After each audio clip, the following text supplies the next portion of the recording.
मित्रांनो, उद्या 22 जानेवारी 2026 वार गुरुवारचा दिवस. उद्या आहे माघी गणेश जयंती. माघी गणेश जयंती म्हणजे जर गणपती बाप्पाचा खराखुरा जन्मदिवस कोणता असेल तर तो माघी गणेश जयंतीचा दिवस असतो. 22 तारखेला येणारा हा दिवस खूप महत्वाचा आहे. या दिवशी गणपतीची उपासना करा, गणपतीची सेवा करा, गणपती बाप्पाचे दर्शन घ्या, मंत्रजप करा. गणपती बाप्पाचे जोही आवडीचा नैवेद्य आहे तो गणपती बाप्पाला तुम्ही दाखवायचा आहे, तरच गणपती बाप्पा प्रसन्न होतात.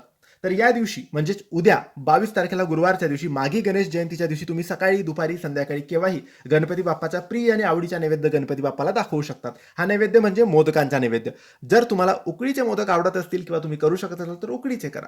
जर तुम्हाला तळणीचे मोदक आवडत असतील, तुम्ही करू शकत असाल तर तळणीचे करा. म्हणजे आपल्याला जे आवडतात, जे आपण करतो ते करायचे आहे. त्यासोबत गणपती बाप्पासाठी रात्री म्हणजे संध्याकाळी गोडधोड जेवण नैवेद्य करायचं आहे. पुरणपोळी, खीर आणि ते गणपती बाप्पाला ताट दाखवायचं आहे.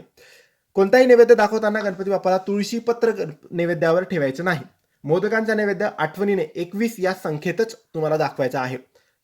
नक्की दाखवा, गणपती बाप्पा नक्की प्रसन्न होतील. धन्यवाद.